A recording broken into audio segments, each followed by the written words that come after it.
Here are 7 things I wish I had known about earlier. Number 1. Reality is shaped by your attitude. Positive thinking allows you to see things and have a point of view you had previously overlooked. Number 2. Invest your time wisely. Number 3. You are your own life's scriptwriter. Learn to take control of your life. Number 4. Worrying is a waste of time.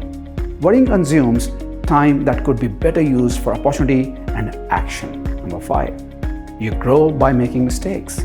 Take the opportunity to learn from your mistakes and do it differently next time. One failure can lead to many successes. Number 6. Markets for investments and the economy both follow cycles. Short-term declines in property value are part of participating in the market. With proper research and a horizon for long-term is essential for success. Number 7. Take the advantage of wonders of compounding. Hold on to your solid investments for a long time, reinvest income, and let capital gains accumulate. Compounding is the 8th wonder of the world and can do magic.